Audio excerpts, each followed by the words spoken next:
Raymond Harrington, the father of murder victim Dan Harrington, speaks about Matthew Slocum, who was sentenced to 101 years to life in prison for that murder and those of Lisa Harrington and Joshua O'Brien. We got a very bad person off the street. He's where he belongs. It's been a frustrating long time for these three families. We've agonized, we don't sleep. It's just a terrible thing to have to go through. I wouldn't want to see anybody have to go through it. But this is a little bit of a release. I don't feel like we got a victory here, but we certainly, it makes us feel like justice has been served today. And that's all I got to say. If anybody else got anything? The length of the sentence, Mr. Harrington, I'm more than happy with that. That's what we were looking for. Give him enough time that he deserves. That crime calls for a very stiff sentence. Send a message to some of these guys.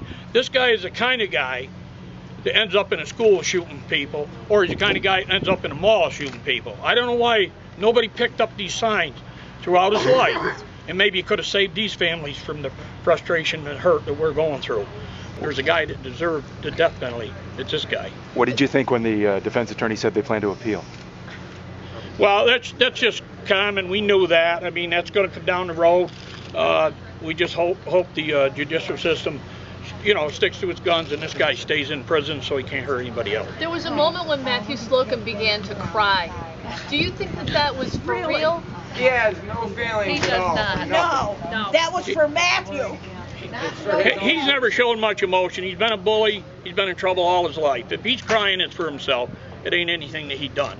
What he done to his mother is pretty low. Can you get your mind around that? I can't. His mother was his biggest defender. She was Biggest. always begging the police and other alleged crimes to help out and to go easy on him. She was his biggest supporter, and yet Absolutely. I mean, she stuck by that kid his whole life. I think she would do anything she could. She'd walk through fire for him, as bad of a use of words as that is, the way she wound up.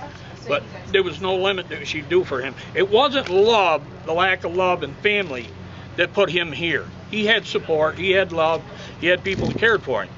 But, I have no explanation why he did what he did. Matthew Slocum is headed off to prison. What do you hope the next rest of his life will be like behind bars? Torture. I hope he gets raped every day of his life. I hope that his, how do I want to say this, is awaiting him in prison. His just due. Let him determine that. He put himself in with people of his own kind. Let them determine where he goes in there, what happens to him. They can't do enough to him as far as I'm concerned. Were you surprised he didn't say anything when he was given the opportunity to talk? No. If he just said anything, he'd probably still tried to blame somebody else. That's his MO. That's what he does. So. There are three people who cannot speak for themselves today. Dan, Lisa, and Joshua. What do you want to say for them? Those three were good people. They had their lives in order. Their future was laid out. Dan and Lisa had a beautiful home. Josh just had a son.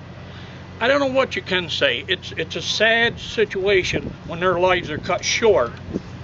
And it makes me sad. I go over to where Dan and Lisa's home was. It's a vacant lot. I feel empty when I go over there.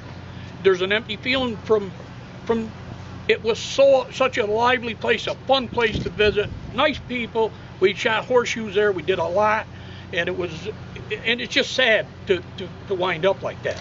It's very hurting. After all this time, Mr. Harrington, have you been able to get your head around why he did this? The only thing, and I think we're pretty right on.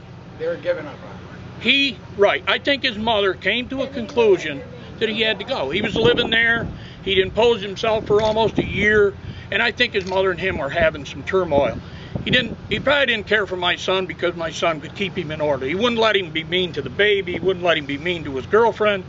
He would keep him in check. So I understand him probably hating him. But his mother, and I think it just came down to the fact that he knew his mother was going to start pushing him away from the nest, and he just couldn't deal with that. Thank you, Mr. Harrington. That's it. I'm very sorry and very happy you got the sentence you looked for. And the media has been good to us. I know we asked you to give us some space, and I thank you for that. Also, it's been good.